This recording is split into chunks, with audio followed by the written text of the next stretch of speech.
United ရဲ့ဒီဘက်မှာပေါ်ထွက်နေတဲ့သတင်းလေးတွေကိုကျွန်တော်စုပေါင်းပြီးတော့တင်ဆက်ပေးပါမယ်ဆိုတော့ကျွန်တော်ရဲ့ intro လေးပြီးရင်စလိုက်အောင်ပါ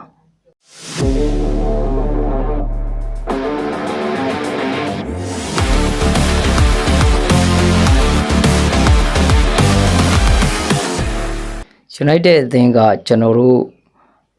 မထင်တာပဲနဲ့ဒီအာရှတိုက်စစ်မှုလေးဖြစ်တဲ့ UEDA ကိုလည်းစိတ်ဝင်စားနေတယ်ဆိုပြီးတော့သတင်းတွေထွက်လာတယ်ပြီးလို့ရှိရင်ကျွန်တော်တို့ Real Madrid ကကွင်းလယ်ကစားသမားဖြစ်သူဒီကျွန်တော်ဂျိုမန်နီကိုလည်းဒါ Manchester United ကဒါပြန်ပြီးတော့စိတ်ဝင်စားလာတယ်ပေါ့လေဘာလို့လဲဆိုတော့အကယ်၍ဒါဂျိုမန်နီက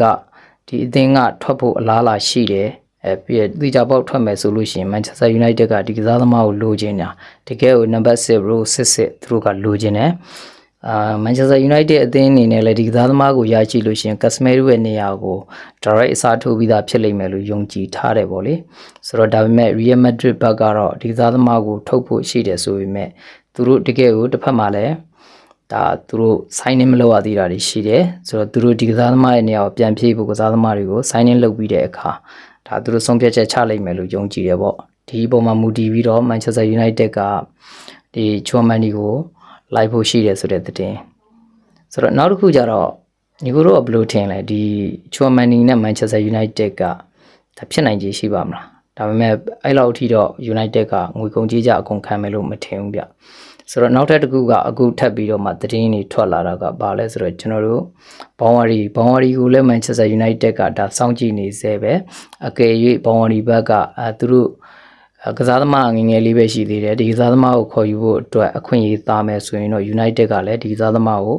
ခေါ်ယူခြင်းနဲ့ဆိုတဲ့ပုံစံမျိုးတွေတွေ့ရတယ်ဒါကြောင့်မဲ့သတင်းကင်းတောက်တွေကိုအဆက်မပြတ်လွှတ်ထားတယ်ဆိုတဲ့သတင်းတွေ့ရတယ်ပေါ့လေနောက်ထပ်တစ်ခုကကျွန်တော်တို့ကျွန်တော်တို့ဒီဘာစီလိုနာအသင်းကကျွန်တော် Manchester United အသင်းရဲ့တိုက်စစ်မှု Sesko ကိုသူတို့ခေါ်ခြင်းနဲ့ဒါတွေကိုသူတို့ဘက်ကလည်းဒါလှမ်းပြီးတော့ Sesko နဲ့ Man United ကိုဒါလှမ်းမေးမြန်းထားတာရှိတယ်ဆိုတော့ဒီကစားသမားကိုရောင်းပါလားရောင်းမယ်ဆိုရင်သူတို့ခေါ်ဖို့အသင်းပေါ့လေဆိုတော့ Sesko ရောင်းဖို့ကတော့လုံးဝမဖြစ်နိုင်ဘူးလို့ကျွန်တော်ထင်တယ် Manchester United ကလည်းရောင်းမှာမဟုတ်ဘူးဘာလို့လဲဆိုတော့ Sesko တယောက်ပဲကျွန်တော်တို့စီမှာတိုက်စစ်တကယ်ကိုကောင်းတဲ့ကစားသမားဆိုလို့သူပဲရှိတာပါဆိုတော့ Manchester United ကလည်းမရောင်းဘူးဆိုတဲ့ဟာကိုပြန်ပြီးတော့အကြောင်းပြန်ထားတယ်ပေါ့လေဆိုတော့ဒါက Sesko နဲ့ပတ်သက်လို့ပါဆိုတော့နောက်ထပ်တယောက်ကတော့ကျွန်တော်တို့ဒီBlake Henry ပေါ့လေ Blake Henry ကဒီကစားသမားလေးကကျွန်တော်တို့ဒါဘီကောင်ဒီအသင်းမှာကစားနေတာပေါ့လေU18 မှာ U15 မှာလားမသိကစားနေတယ်ဗျဒီကစားသမားလေးကတရားဒီအတွင်းမှာကို45ဂိုးလောက်အထိတွင်းနိုင်တဲ့ striker ကောင်းတစ်ယောက်ဖြစ်နေတယ်ဆိုတော့ဒီကစားသမားလေးကိုလည်း Manchester United ကစောင့်ကြည့်နေတယ်အကယ်၍အခွင့်အရေးရမယ်ဆိုရင်ဒီကစားသမားလေးကိုလည်းသူတို့စေထားဖို့ရှိတယ်ပေါ့လေဆိုတော့ညီတို့တော့ဘယ်လိုထင်လဲကစားသမားအငယ်တွေကိုပဲအခု Manchester United ကရှောက်ပြီးတော့ချိတ်နေတဲ့သဘောရှိတယ်ဆိုတော့အဲ့အငယ်တွေကိုရရင်တော့ဒါဒီတစ်နှစ်အဆင်မပြေရင်တော့နောက်နှစ်တွေမှာပို့ပြီးတော့မှကောင်းလာမယ်အနေအထားမျိုးကိုလိုချင်တဲ့သဘောရှိပါတယ်ဆိုတော့နောက်ထပ်တစ်ခုကြတော့ကျွန်တော်တို့ Manchester United ကဒီနှစ် Premier League စီဇန်တွေမှာဆိုရင်ကျွန်တော်တို့ Academy ကထွက်တဲ့ကစားသမားတွေကိုအများဆုံးအပ်ပြီးတော့မှသူတို့ဒါအသင်းကြီးနဲ့လိုက်ဖက်အောင်သူတို့သုံးသွားဖို့ရှိတယ်ပေါ့လေဒီနေရာမှာကျွန်တော်တို့ကစားသမားတွေကတော့အများကြီးရှိတယ်ဒီထဲမှာကျွန်တော်တို့တော်တော်လေးကိုရေပန်းစားနေတာကJJ Gabrielတို့လိုကစားသမားမျိုးတွေပြီးလို့ရှိရင်ဒီကျွန်တော်တို့တောင်ပန်ကစားသမားလေးဖြစ်တဲ့ဒါ